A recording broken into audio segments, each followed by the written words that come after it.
Hello everyone. कल हमने अपनी वीडियो में किया था बौद्ध धर्म के बारे में पढ़ा था हमने कि उसके संस्थापक कौन थे, महात्मा बुद्ध के बारे में पढ़ा था। आज हम अपनी वीडियो में देखेंगे जैन धर्म के बारे में कि बौद्ध धर्म के बाद जो कौन सा धर्म आया था, वो आया था जैन धर्म। अब जैन धर्म के जो संस्थापक हैं वो उनको माना जाता है महावीर स्वामी को। बट अगर पूछा जाए शुरू में जो भी जिन्होंने जैन धर्म का नींव रखी थी वो थे हमारे ऋषभदेव। अगर पेपर में क्वेश्चन आ जाता है कि जैन धर्म के संस्थापक कौन थे तो हम लिखेंगे ऋषभदेव। और पूछा जाए वास्तविक संस्थापक कौन थे जैन धर्म के तो हमारा आंसर होगा महावीर स्वामी।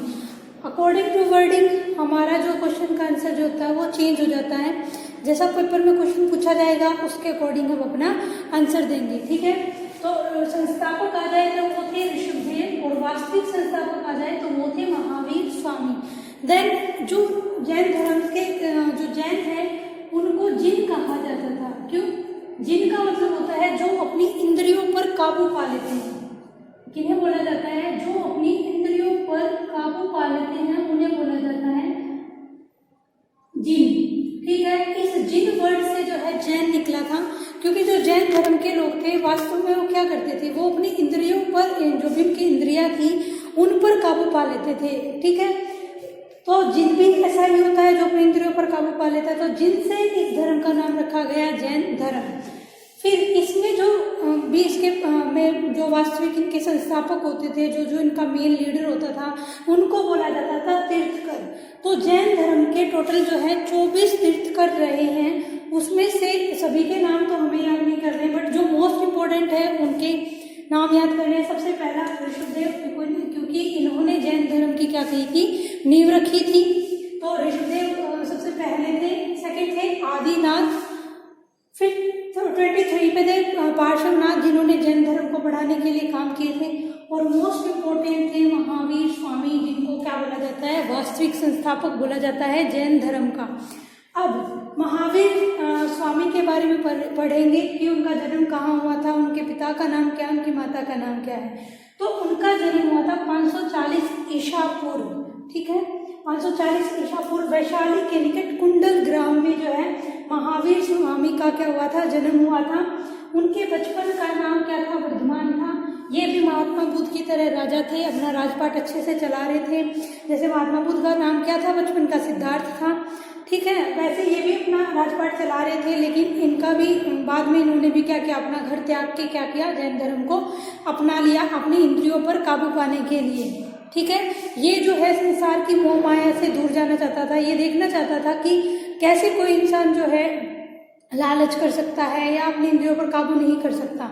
तो ये इस तलाश में अपनी इंद्रियों पर काबू करने के लिए इन्होंने क्या किया था, जैन धर्म को ज्वाइन किया था। तो इनके बचपन का नाम था वर्धमान, इनके पिता का नाम था सिद्धार्थ, माता का नाम था त्रिशला और इनकी पत्नी का नाम था यशोधरा। महात्मा बुद्ध की पत्नी का नाम भी क्या था, यशोधरा। इनकी पुत्री का नाम था प्रियदर्शनी और अबोजा। और जो महात्मा बुद्ध थे उनके पुत्र का नाम था राहुल। इनकी पुत्री थी, इनका नाम प्रियदर्शनी, कई बार जो है अबोजा भी आ जाता है। और जो इनका कुल था वो क्या था, विजय क्षत्रिय। और महात्मा बुद्ध के कुल का क्या नाम था, महात्मा बुद्ध के कुल का नाम था शाक्य क्षत्रिय, ठीक है। इनके कुल का नाम था विजय क्षत्रिय और महात्मा बुद्ध का शाक्य क्षत्रिय। अब इन्होंने जो अपना पहला उपदेश दिया था वो कहाँ दिया था, राजगृह। अब राजगृह में इन्होंने किस भाषा में दिया था, भाषा की, जैसे महात्मा बुद्ध ने किस भाषा में दिया था, पाली में, लेकिन महावीर स्वामी ने दिया था प्राकृत भाषा में अपना उपदेश दिया था। उसके बाद आता है जो जैन धर्म है ना, उसके मेन 2 शाखाओं में, 2 पार्ट्स में डिवाइड था। यानी कि कुछ जो लोग थे वो अलग तरीके से जैसे जैन धर्म को आगे चला रहे थे, कुछ की जो नीति थी वो अलग थी। तो जैन धर्म में कौन कौन से 2 जो मेन ग्रुप थे वो कौन कौन से थे, एक था दिगंबर और दूसरे वाला था श्वेतांबर, ठीक है। मेन जो ये दिगंबर है 2 पार्ट्स में बटा हुआ था। क्या क्या थे वो, दिगंबर और सेकंड है श्वेतांबर। अब इनका मतलब क्या होता है, श्वेतांबर यानी कि जो सफेद कपड़े पहने रहते थे उन्हें बोला जाता था श्वेतांबर, ठीक है। और जो बिना कपड़ों के रहते थे उन्हें बोला जाता था दिगंबर। अब क्वेश्चन आता है कि महावीर स्वामी दोनों में से जो जैन धर्म के दो ग्रुप थे, दिगंबर और श्वेतांबर, उसमें से किस ग्रुप में जो है महावीर स्वामी आते हैं? तो महावीर स्वामी कौन से में थे? दिगंबर में थे। महावीर स्वामी कौन से वाले ग्रुप में थे? वो थे हमारे दिगंबर में। उसके बाद जो उनका पहला शिष्य था वो कौन बना था? महावीर स्वामी का पहला शिष्य कौन बना था? उन्हीं का दामाद, जिनका नाम था, उनका दामाद जिनका नाम क्या था? जामिल। ये महावीर स्वामी का दामाद था, यानी उनकी पुत्री प्रियदर्शनी के हस्बैंड थे जामिल। वो ही इनके क्या बने थे? पहले शिष्य बने थे। अब उसके बाद बौद्ध धर्म में भी महिलाओं की एंट्री बाद में हुई थी। ऐसे तरीके से पहली महिला जिन्होंने जैन धर्म को अपनाया था वो कौन कौन थी? पहली महिला जिन्होंने अपनाया था वो कौन कौन थी? वो थी हमारी चंपा और पद्मिनी। क्या नाम है उनके? चंपा और पद्मिनी। उन्होंने वे महिलाएं थी जिन्होंने पहली बार जैन धर्म को अपनाया था। इससे पहले महिलाओं को नहीं अपनाया जाता था। अब आता है जैन धर्म की पहली पुस्तक। जैसे बौद्ध धर्म की 3 पुस्तकें थी, त्रिपिटक थी, सूत्र पिटक थी। सूत्र पिटक को एनसाइक्लोपीडिया बोला जाता था, और एक थी विनय पिटक, अधिगम पिटक, सूत्र पिटक और विनय पिटक। ये 3 पुस्तकें थी बौद्ध धर्म की। इसी तरीके से जैन धर्म की पहली प्रसिद्ध पुस्तक थी कल्पसूत्र। पहली प्रसिद्ध पुस्तक कौन सी थी?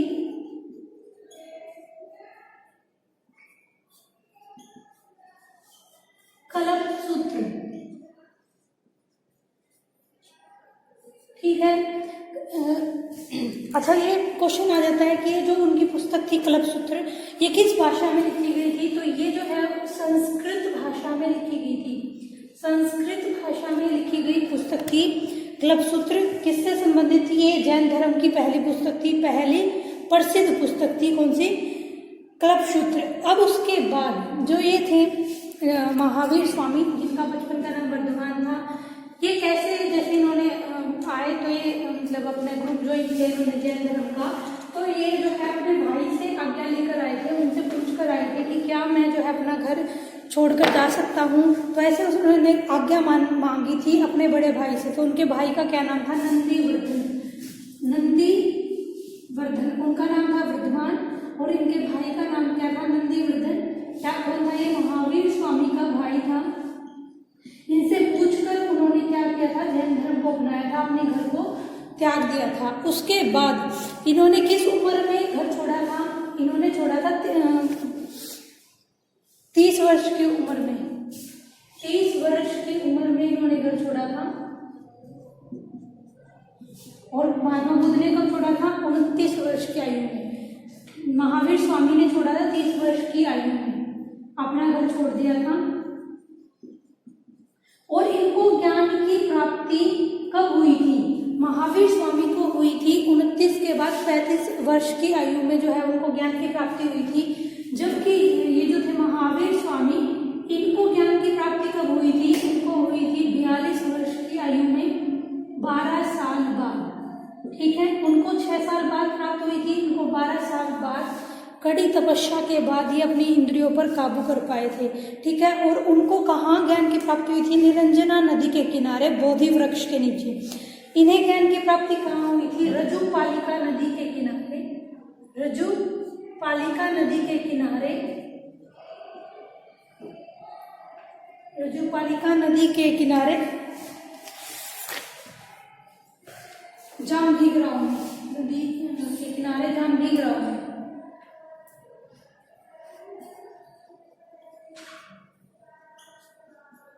जाम्भिक ग्राम में जो है इनको ज्ञान की प्राप्ति हुई थी। अच्छा, कौन से वृक्ष के नीचे? उनको बोधि वृक्ष के नीचे हुई थी। इनको शाल के वृक्ष के नीचे जो है ज्ञान की प्राप्ति हुई थी। अब उसके बाद जो क्वेश्चन आता है वो ये आता है कि महावीर स्वामी के जो ज्ञान की प्राप्ति है उसको क्या कहा गया था? जैसे महात्मा बुद्ध को जो ज्ञान प्राप्त हुआ तो उस प्रक्रिया को कहा गया था महापरिनिर्वाण। तो जो महावीर स्वामी है इसको ज्ञान प्राप्ति हुई, उस प्रक्रिया को क्या कहा गया? उस प्रक्रिया को कहा गया कैवलिंग।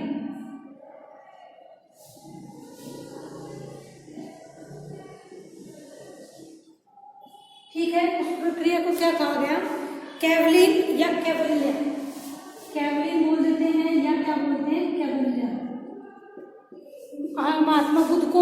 जब ज्ञान की प्राप्ति हुई थी तो उसको क्रिया को कहा गया था महान निर्वाण।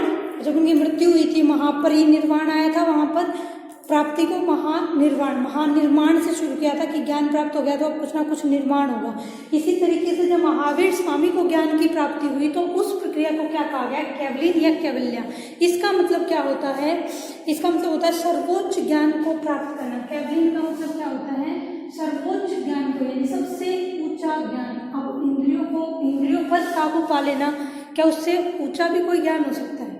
तो सर्वोच्च ज्ञान प्राप्त करना, जो किसका मतलब है, कैवल्यन का मतलब क्या है, सर्वोच्च ज्ञान प्राप्त करना। अब उसके बाद आता है जो महावीर स्वामी है वो किस मास में, मतलब उन्होंने सबसे पहले जो उपदेश दिया था वो किस महीने में दिया था? तो ये क्वेश्चन महात्मा बुद्ध से ही, महात्मा बुद्ध की तरह ही है। महात्मा बुद्ध को ज्ञान की प्राप्ति श्रावण मास में मिली थी और इन्होंने पहली बार उपदेश दिया था श्रावण मास में। ठीक है, क्या रहता है उपदेश इन्होंने किस मास में दिया था? श्रावण मास में दिया था। ठीक है, श्रावण मास में इन्होंने अपना उपदेश दिया था। और इनका साहित्य कौन सा था? जैन साहित्य कौन सा था? उनका साहित्य था त्रिपिटक और इनका साहित्य था आगम साहित्य। इनके जो साहित्य का नाम है वो है आगम साहित्य, जिसके अंदर जैन धर्म के बारे में पता चलता है वो है हमारा आगम साहित्य। अच्छा, जो बौद्ध धर्म है उसको अपनाने वाला, उसका प्रचार प्रसार करने वाला कौन राजा का क्या नाम था? उनके राजा का नाम था अशोक। और सबसे पहले जिसने बौद्ध धर्म को अपनाया था वो थे बिंबिसार। इसी तरीके से जैन धर्म को अपनाने वाला प्रसिद्ध शासक कौन था? चंद्रगुप्त मौर्य। कौन है जैन धर्म को अपनाने वाला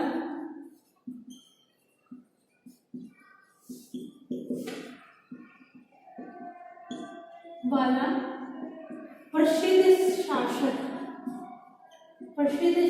कौन है? चंद्रगुप्त मौर्य। ठीक है, चंद्रगुप्त मौर्य ने जो है जैन धर्म को अपनाया था पहली बार। प्रसिद्ध शासक थे जिन्होंने जैन धर्म को अपनाया था।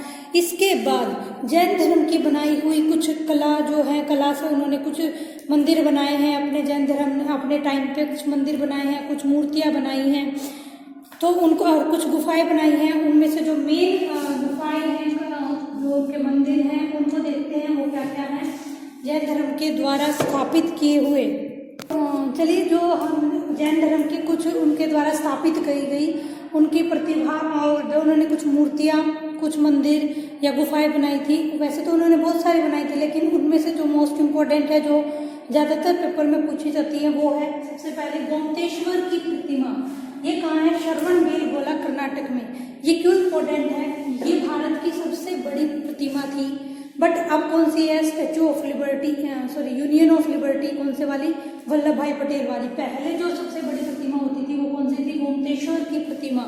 बट अब जो है वल्लभ भाई पटेल की जो यूनियन ऑफ लिबर्टी जो है वो वाली हो गई है, वल्लभ भाई पटेल वाली। लेकिन पहले कौन सी थी? गोमतेश्वर की प्रतिमा। इसीलिए ये क्वेश्चन इंपॉर्टेंट था, श्रवणबेलगोला, कर्नाटक में। ठीक है, फिर आ जाता है सेकेंड है हाथी गुम्फा के मंदिर। ये कहाँ पर है? ओडिशा में। उसके बाद है खजुराहो के मंदिर।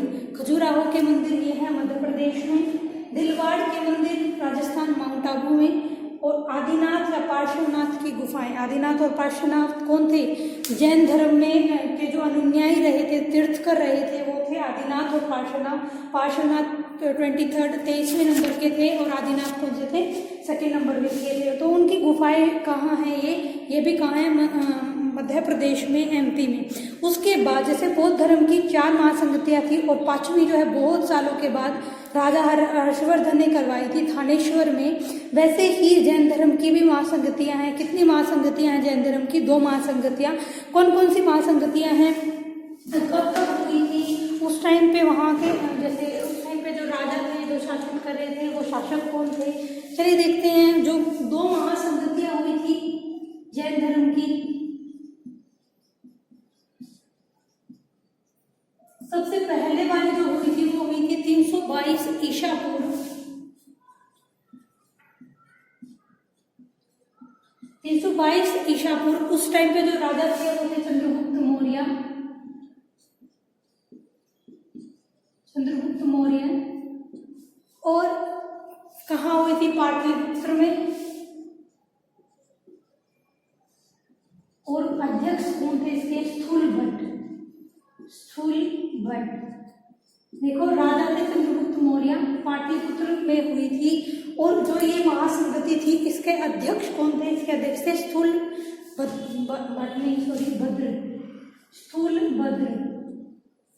ठीक है। उसके बाद जो सेकेंड महासंगति हुई थी वो 512 ईस्वी में हुई थी।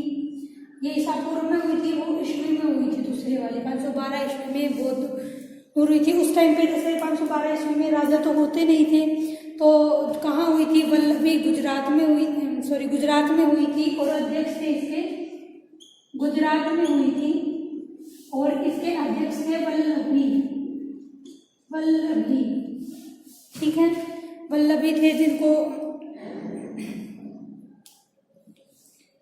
ठीक है, यहाँ तक ही था हमारा जैन धर्म। इसके बाद हम अपनी नेक्स्ट वीडियो में अपना मगध साम्राज्य जो है शुरू करेंगे।